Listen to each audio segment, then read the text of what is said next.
Alain Bougrain-Dubourg, bonjour. Vous êtes journaliste, producteur et réalisateur pour la télévision. Depuis 1986, vous êtes président de la Ligue pour la protection des oiseaux. Et cette année, vous avez la chance d'être président d'honneur du Festival du Livre de Nice. Pourquoi avoir accepté ce rôle ? D'abord parce que c'est un privilège extraordinaire et je pense qu'il y en a beaucoup qui aimeraient avoir cette joie d'être honorés. Mais avant tout, peut-être parce que derrière moi, ce sont les idées que je défends qui ont été reconnues. C'est la biodiversité qui est aujourd'hui extrêmement fragile et donc c'est une occasion de faire écho sur ce thème.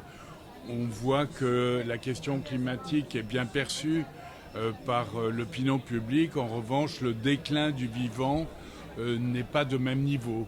Et c'est une occasion d'en parler lors des interviews. Et enfin, moi j'ai toujours souhaité conjuguer nature et culture. Je pense qu'à travers l'écrit notamment, on peut véhiculer une forme d'attention, d'alerte et puis après de prise de responsabilité à l'égard du vivant qui nous entoure. Vous parlez donc de nature et de biodiversité. C'est quelque chose qui vous est venu dès l'enfance ou c'est venu en cours de route ? Non, vous savez, il y a des enfants qui aiment le football, les voitures, les motos. Voilà, moi c'était la nature dès l'enfance. J'avais créé un club des jeunes amis des animaux au lycée Eugène Fromentin à La Rochelle. Et c'est une passion qui ne m'a jamais lâché. Et Saint-Augustin disait, on perd moins à se perdre dans sa passion qu'à perdre sa passion. Et moi, je me suis perdu avec bonheur dans une passion tout au long de ma vie. Et c'est ce que je peux souhaiter de mieux à chacun. C'est formidable d'être habité par une passion. Et qu'est-ce que vous apporte réellement cette transmission que vous faites par rapport à la biodiversité ? Je crois qu'on est sur Terre pour deux choses. D'abord, vivre en communion avec la vie, mais aussi passer un relais. Avoir des enfants ou passer un message. Et ce que j'ai fait pendant plus de 30 ans à la télévision, ça a été de vivre une passion, d'aller partout en Antarctique, en Chine, en Amérique du Sud, que sais-je, mais surtout faire partager ce vécu. Et là, je vois au Salon du Livre des gens qui sont...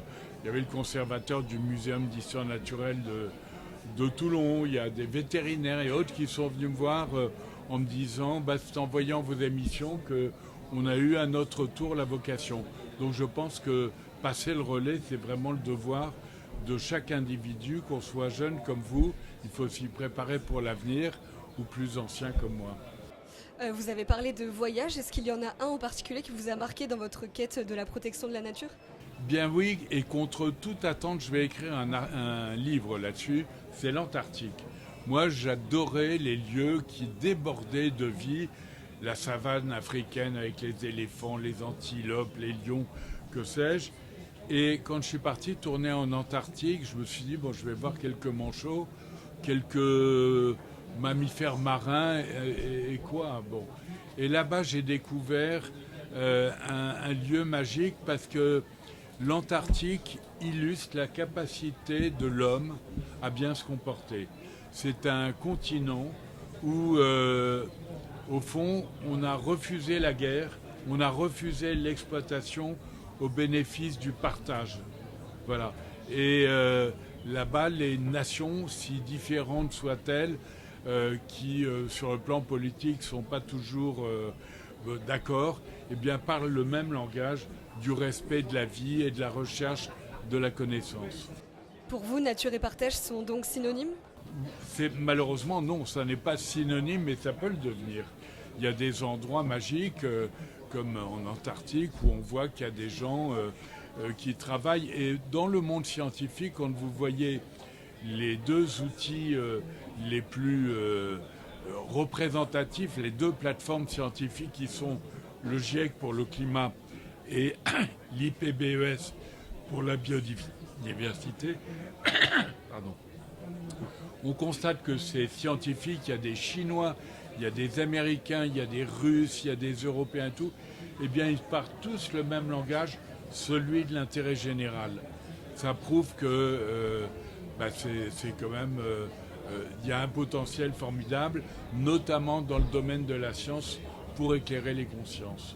Tout à l'heure, nous avons évoqué justement votre appétence pour la protection des oiseaux. Pourquoi les oiseaux en particulier?